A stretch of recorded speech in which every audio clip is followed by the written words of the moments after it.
saya melihat ada beberapa perkara yang perlu diberikan perhatian, tetapi gagal untuk diberikan perhatian serius dalam bajet tersebut, iaitu berkait dengan soal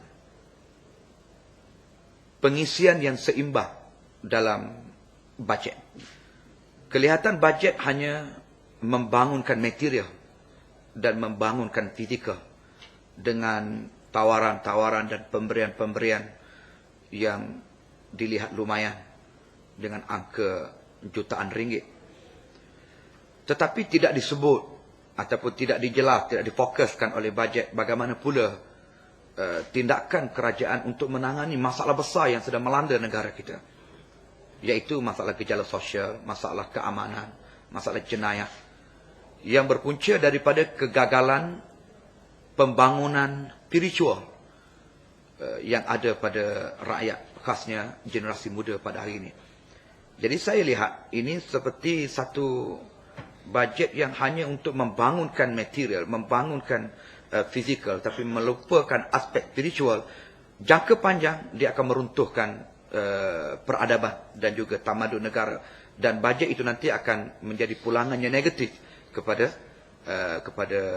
negara dan juga kepada rakyat. Kita tidak mahu kita membelanja, tetapi akhirnya pulangan ialah pulangan yang meruntuhkan sumber manusia dalam negara kita. Begitu juga kita lihat dari sudut pemberian kepada sebagai contoh saya sebut sini ialah penjawat awam. Memang manis tawaran itu, dan saya harap pengundi ataupun masyarakat tidak teruja dengan tawaran-tawaran yang diberikan. Mereka boleh mengambil dan menerima tawaran tersebut. Tapi persoalannya ialah tawaran-tawaran yang diberikan itu hanya mewakili sebilangan kecil daripada rakyat. Kalau kita lihat penjawat awam hanya mewakili 1.3 juta daripada jumlah pekerja seluruhnya dalam negara kita. Bagaimana pekerja-pekerja yang lain yang sudah tentu menepati peratus yang lebih besar? Kalau kita lihat dalam 12 juta pekerja dalam negara kita, 10 juta lebih lagi, bagaimana keadaan mereka? Jadi tak selesai, maksud saya ialah tak selesai sekadar one off diberikan kepada rakyat, kemudian mengabaikan jangka panjang kehidupan mereka yang hari ini sedang berdepan dengan peningkatan kos kehidupan yang tinggi. Jadi perkara yang paling penting juga dilihat ialah bukan sekadar mahu menggula-gulakan rakyat dengan memberi, kemudian tidak mempunyai satu perencanaan untuk membangun masyarakat kita secara terancang. Dan ini tak disebut secara jelas dalam bajet kita, ataupun bajet yang dikemukakan oleh Yang Berhormat Datuk Seri Najib baru-baru ini. Dan apa yang paling kita bimbang juga ialah melalui bajet yang dikemukakan ini, angka yang diberikan cukup menyeronokkan. Tapi lazimnya sebelum ini kerajaan gagal untuk menangani soal ketirisan dalam pengagihan yang diberikan kepada golongan sasaran. Sehingga berlakunya rasuah dan juga berlakunya macam-macam penyelewengan. Duit tak sampai kepada pihak tertentu yang telah disasarkan dalam bajet. Ada pihak yang menangguk di pertengahan jalan. Ini gagal ditangani sebelum daripada ini. Jadi saya bimbang ini juga akan berulang dalam bajet yang dikemukakan pada tahun 2011 ini.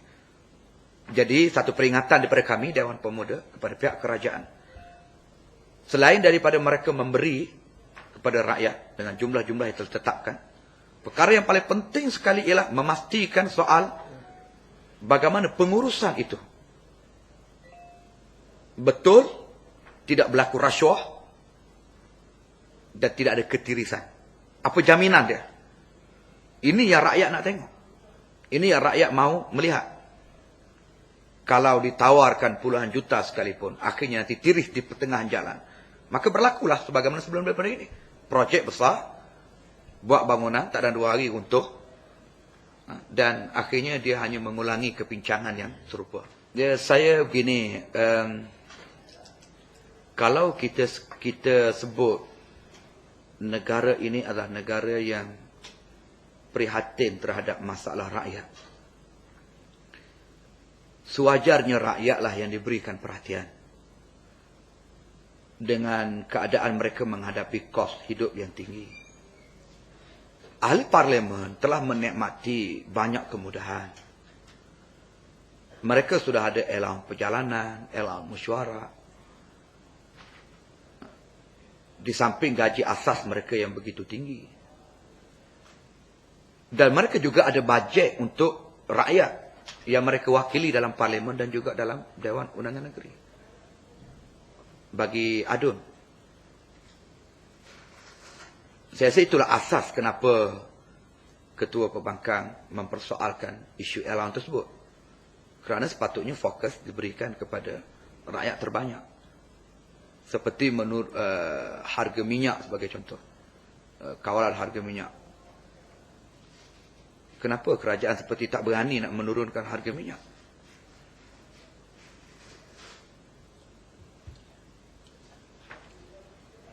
Dan juga harga-harga keperluan, barang keperluan yang lain. Barang makanan keperluan yang lain. Yang menjadi keperluan kepada rakyat yang terbanyak. Itu sepatutnya menjadi fokus. Jadi saya rasa itu asasnya kenapa Ketua Perbankan menyebut isu allowance. Sebenarnya sudah lama kita minta perkara ni. Dulu apabila PAS pada tahun 99 berjaya memerintah negeri Terengganu, dia sekat highway itu tak sampai ke Terengganu, tak kat Pahang saja LPT. Apabila diambil balik Terengganu, dah dibuka semula sampai ke mana, ke Kuala Terengganu, sampai ke Terengganu, tak masuk ke Kelantan. Ini seperti politik balas dendam yang diamalkan oleh pihak kerajaan Barisan Nasional. Padahal highway ini adalah kemudahan asas kepada semua rakyat. Kenapa nak dinafikan hak rakyat Kelantan? Saya lihat dari dulu lagi rakyat Kelantan terus dinafikan oleh kerajaan UMNO dan Barisan Nasional.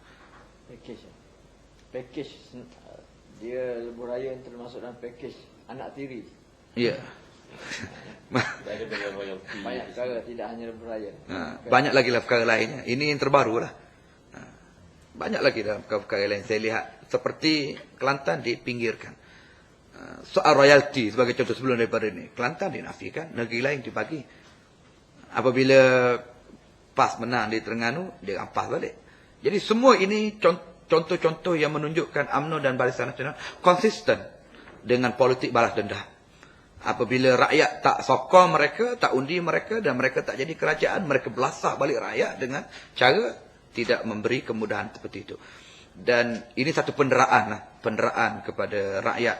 Jadi saya menyangkalah kalau Datuk Najib sebut mereka juga adalah sebuah negara yang berkebajikan.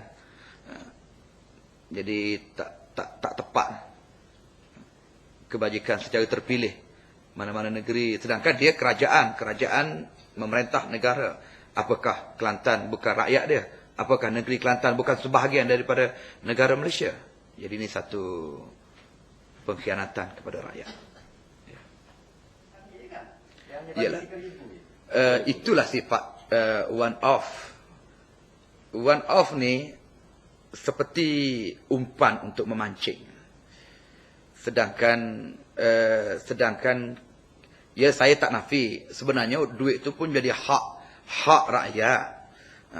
Rakyat berhak menerima sumbangan-sumbangan itu. Dan sepatutnya sumbangan itu sudah lama dinikmati oleh rakyat. Tapi malangnya sikap kerajaan kita ni ialah seperti mahu mengulangi pengalaman-pengalaman sebelum. Hanya memberinya dekat dengan pilihan raya. Sebagai mengumpan, memancing untuk rakyat sokong mereka dalam pilihan raya. Jadi, ini satu trend yang sama. Dia bukan fikir bagaimana untuk memajukan jangka panjang. One off ni beri, tinggal. Seperti mana sebelum daripada inilah dalam pilihan raya. Beri gula sekilo, susu 5 tin. Itu mungkin dulu. Sekarang ni dalam bentuk one off. Hanya nama lain kepada trend yang sama yang digerakkan oleh UMNO dan Barisan Nasional mendepani pilihan raya. Apapun saya nak tegaskan, itu memang hak rakyat. Rakyat tak perlu teragak untuk menerima pemberian itu. Tetapi persoalannya, kenapa harus diberi dalam bentuk one off dan juga dalam bentuk ianya sebagai satu umpan untuk menghadapi pilihan raya. Satu lagi yang kita nampak, gula-gula mereka, yang isi per kapita 3,000 ke bawah, isi rumah, akan diberi RM1,000. Tapi kena ambil dekat lembaga hasil. Jadi itu bukan sama lah tu.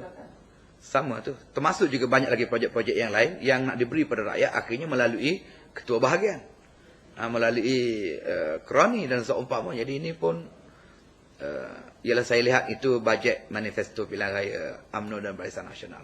Bagaimana mereka nak hadapi pilihan raya, begitulah mereka luahkan segala-galanya dalam bajet tersebut. Timing yang digunakan untuk pilihan raya. Dan lagi satu, kita nampak terlalu banyak umpan yang diberi. Kalau dia menang nanti, saya nampak cara dia tarik tu saya rasa lebih kerut Tarik umpan. Kalau ikut pengalaman-pengalaman yang lepas, begitulah.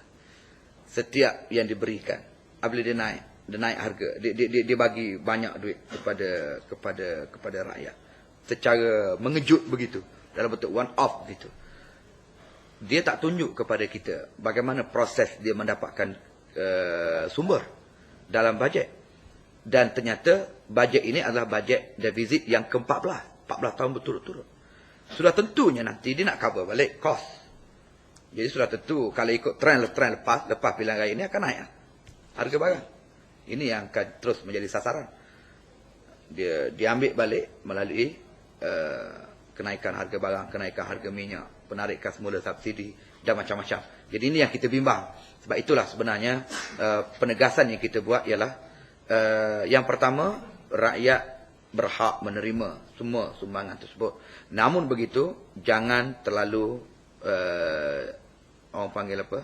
Terlalu teruja dengan pemberian tersebut, kerana kita kenal UMNO dan Barisan Nasional mempunyai satu trend yang sama sebelum daripada ini, yang mana ini adalah merupakan umpan untuk pilihan raya. Dan tidak mustahil GST sebagai contoh disebut nak umum selepas pilihan raya. Kenapa tak umum sekarang? Jadi ini pun satu perkara yang membimbangkan rakyat.